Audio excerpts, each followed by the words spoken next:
2026 চনৰ হাই secondary result কেতিয়া দিয়া হ'ব? বহুতে প্ৰশ্ন উত্থাপন কৰি আছে আৰু বহুতে ভাবি আছে যি অহাকালি অৰ্থাৎ 17 তাৰিখে ৰিজাল্ট দিয়া হ'ব। কাৰণ বিভিন্ন ইউটিউবত বা বিভিন্ন নিউজত 17 তাৰিখে ৰিজাল্ট দিব বুলি ঘোষণা ইতিমধ্যে কৰিছে। কিন্তু অফিচিয়েলি এতিয়ালৈকে কোনো ধৰণৰ নটিচ প্ৰদান কৰা নাই বা কোনো ধৰণৰ নটিচ আপলোড কৰা নাই এতিয়ালৈকে।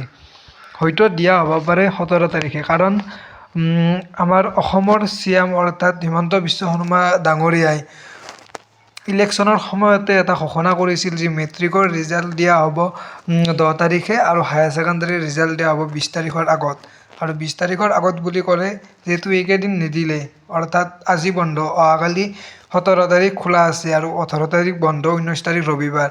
অৰ্থাৎ 18 তাৰিখ আৰু 20 তাৰিখ চান্স আছে। আৰু 20 তাৰিখৰ আগত বুলি যিহেতু কোৱা গৈছে, তেতিয়াহ'লে অহাকালি অৰ্থাৎ 17 তাৰিখে 100% চান্স আছে।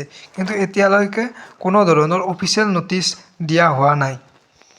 আৰু তোমালোকে ৰিজাল্ট কেনেকৈ চাবা? ৰিজাল্ট চাবৰ কাৰণে অফিচিয়েল ৱেবছাইট আছে ahsec.assam.gov.in and resultassam.nic.in। এই দুটা ৱেবছাইটৰ অফিচিয়েল ৱেবছাইট, আৰু বহুতো ৱেবছাইট আছে। এতিয়ালৈকে অফিচিয়েল নটিফিকেশ্যন অহা নাই, আৰু যেতিয়াই অফিচিয়েল নটিফিকেশ্যন আহে তেতিয়াই এই চেনেলটোৰ জৰিয়তে আপোনালোকে পাই যাব। গতিকে এই চেনেলটো আপোনালোকে ছাবস্ক্ৰাইব কৰি ৰাখক। যেতিয়াই অফিচিয়েল নটিফিকেশ্যন আহে ৰিজাল্ট কেতিয়া দিব, তেতিয়াই এই চেনেলটোৰ জৰিয়তে আপোনালোকে ভিডিঅ' পাই যাব।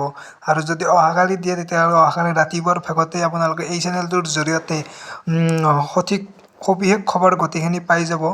আৰু এতিয়ালৈকে যিহেতু অফিচিয়েল নটিফিকেশ্যন অহা নাই, অৰ্থাৎ বাকী ৱেবছাইটসমূহ গম পোৱা যোৱা নাই। তথাপিও নৰ্মেলি যিকেইটা ৱেবছাইটত দিয়া হয় সেইকেইটা ৱেবছাইট কৈ আছোঁ। আৰু এই ৱেবছাইটটোত অৰ্থাৎ এই এপটোত আপোনালোকে ৰিজাল্ট চাব পাৰিব। এই এপটো হ'ল অফিচিয়েল এপ, নাম উপলব্ধ। প্লে ষ্ট'ৰত পাই যাব এই এপটো। এই এপটোৰ জৰিয়তে ৰিজাল্ট পাই যাব। ইয়াত টু বি এনাউন্স চুন বুলি বৰ্তমান লিখা আছে, আৰু যেতিয়াই ৰিজাল্ট দিব তাৰ আগতে ডেট আৰু টাইম লগে লগে ইয়াত আপডেট হৈ যাব। আৰু সঠিক টাইমৰ লগে লগে ইয়াত ছিটখন আহি যাব, তাত ৰোল নাম্বাৰ আৰু ৰেজিষ্ট্ৰেশ্যন নম্বৰ বহাই দিয়াৰ লগে লগে ৰিজাল্ট পাই যাব। আৰু এই এপটো এতিয়া প্লে ষ্ট'ৰৰ পৰাই ডাউনলোড কৰি থওক। আৰু ৰিজাল্ট দিয়াৰ লগে লগে এই এপটোত খবৰ পাই যাব, আৰু তাৰপিছত এই এপটোত ডাইৰেক্ট আপোনালোকে ৰিজাল্ট চাব পাৰিব। বিভিন্ন ৱেবছাইটৰ জৰিয়তে ৰিজাল্ট চাব পাৰিব।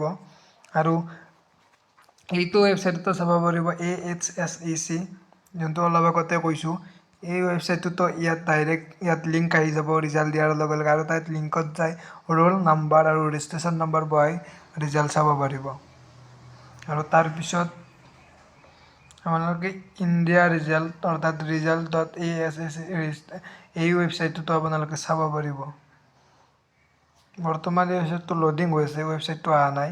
আৰু এই ৱেবছাইটটোত ডাইৰেক্ট আপোনালোকে roll number, registration number same প্ৰচেছত চাব পাৰিব। আৰু কোনোবা ৱেবছাইটটোৰ যেতিয়া ছাৰ্ভাৰ ডাউন থাকিব তাৰ নেক্সট বেলেগ এটা ৱেবছাইটত চাব পাৰিব।